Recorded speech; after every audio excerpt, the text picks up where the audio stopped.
Welcome back to Inside Politics. Our guest today is Nashville Democratic Congressman Jim Cooper.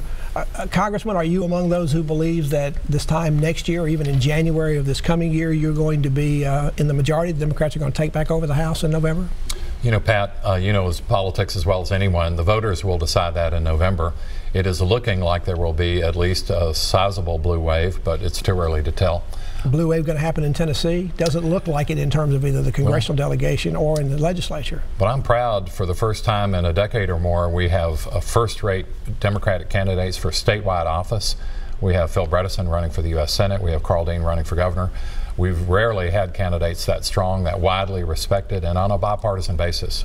The first polls that came out this week from the Gravis Consulting Group has Karl Dean running for governor down 11 points to Bill Lee. How does he come out of that hole? Do you believe that poll's accurate? Well, remember, Pat, Republican primary candidates spent $44 million killing each other on television. There's a lot of ill will there. There are a lot of hurt feelings. And Mayor Dean spent a pretty good chunk of change, too, on his side. $4 or $5 million. We've never seen such outlandish Republican spending in a campaign.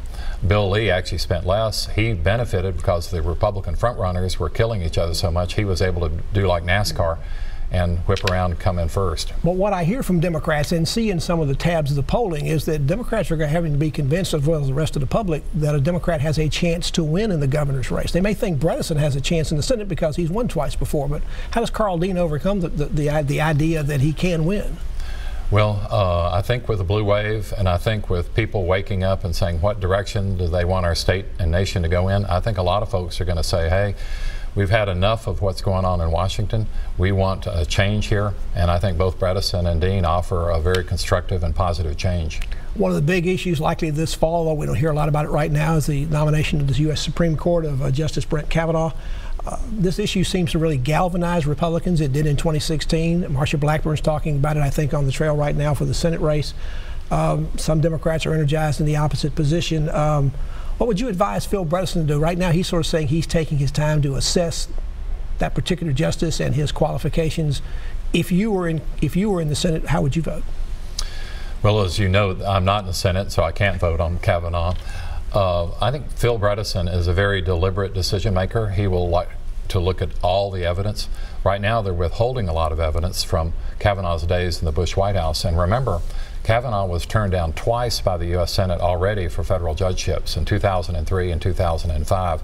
So I don't know whether the third time will be a charm or not, but senators are entitled to the full record, full information, so that they can make up their minds. You did something in the August primary I've not seen you do before. You actually endorsed Karl Dean during the primary. Usually you wait to support the Democratic candidate after the Democratic voters have selected it. Why did you do that?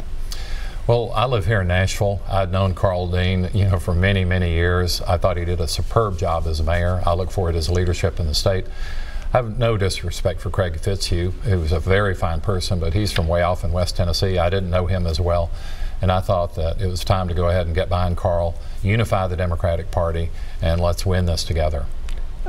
The situation we've got right now, we had a significant increase in Democratic vote, at least early in the August primary, and it looked like perhaps overall even through the actual day of election as well.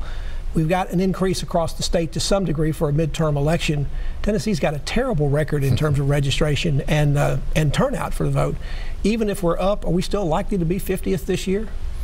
Well, Pat, as you know, generally speaking, Democrats aren't big voters during midterm elections. We only turn out in presidential election years, and this is not one of those years. But I think this is going to be an exception, because generally speaking, the party that controls the White House suffers major setbacks in the midterm elections. I think that's about to happen for our Republican friends. And also, our office has tried to promote voter registration here in Tennessee so that we, the volunteer state, are no longer dead last in voting.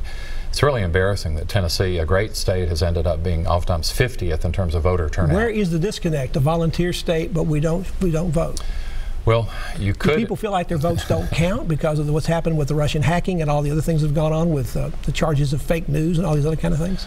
Well, I think there are two ways to look at it. There is a positive spin that, generally speaking, Tennessee is going in the right direction, so people generally seem pretty satisfied here. But there's also that negative spin that many voters are discouraged, and it's a little bit complicated for a registration system, and it's confusing. We've had more elections this year in Nashville than I think we've ever had in our city's history. Now we have a vice mayor runoff. And people complain about it. They complain about the fact, and yet You wonder why people complain, since a lot of them don't vote, since we get less than 50% turnout almost all the time. Well, you and I keep up with politics, but most people, they have busy lives. They're putting food on the table. They're working hard. They're tired at night. They come home to their families, and they want a little peace of mind. They watch a little TV, and they go to bed.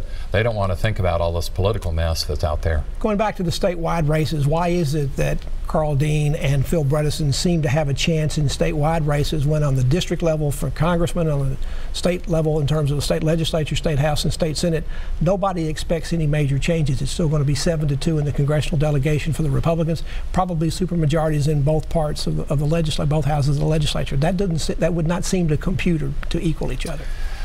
Well, I think people pay more attention to the races that are high up on the ballot. A lot of folks don't know who their local state rep or state senator is. Also, I think that politics is about expectations. And you may be right, it could be a little change in the state legislature or in the congressional delegation, but you could be surprised. You know, there's some sleeper candidates out there who are stronger than you realize, and it could be that enough of the voters say, hey, we want to change. We're tired of what we've had up there. If Democrats take back the House, will you vote for Nancy Pelosi to be Speaker? You haven't in the past. That's highly unlikely. I haven't supported her since 2010. I think that we need new leadership. She's a very fine woman. She's a very fine leader. In fact, she's a historic leader. But I think we need a change. Congressman Jim Cooper is our guest. We're talking politics in Washington and here in Tennessee. Back to continue our conversation after you watch these messages.